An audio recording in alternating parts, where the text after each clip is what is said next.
I'm Diana G, and this is 2245 Brainerd Street in Central City, New Orleans. And I'm standing in the front yard space of Gree Lab, where I'm designing a permaculture garden for the front yard and backyard space. We started off in the evenings, kind of by twinkle light Christmas lights.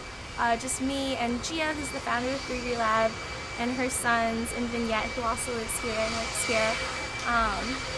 Just kind of turning the soil and planting some things. I set up like a compost bin, and other people in the city have offered to and have already donated like worms for our compost bin, and I'd like to also design a rainwater catchment to water and irrigate my beds. And so to sort of make this entire like shotgun double, just this one house in the middle of this block, a little bit more sustainable, to sort of utilize all of the resources that you can have like right here in your own sort of like living space, workspace, like planting bottles, which is a way to use glass in New Orleans because you can't really recycle glass, and bricks for this like front yard. One of my bigger challenges, just in terms of being able to plant directly into the soil or not, and regards like lead levels in the soil, and that Central City has always, or has since the interstate's been built,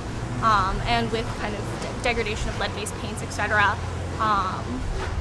had really high like lead toxicity levels. And as people sort of grow things, and as you can sort of try to do more soil treatments, there will be an eventual remediation of the soil. Our ultimate goal for the garden, or one of many, is to have these sort of small, replicable spaces that each,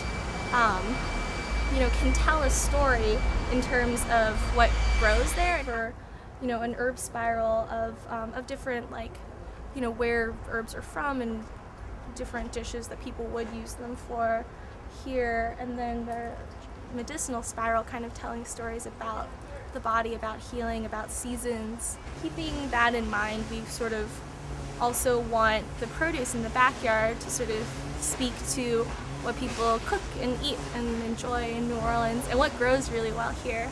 We want to eventually be able to do like cooking workshops and nutrition workshops and gardening workshops and lots of potlucks with people, and be able to feed them stuff that grows here to connect them to our space. And I actually have already led like a kimchi making workshop. It was my grandma's recipe for kimchi here in the space, just with like Gia's kids and other people who were interested. It's just a matter of making it easier and like reconceptualizing like food consumption in a way that brings it even closer to your home by having it grow at your home. An urban space can like produce a lot more than it consumes.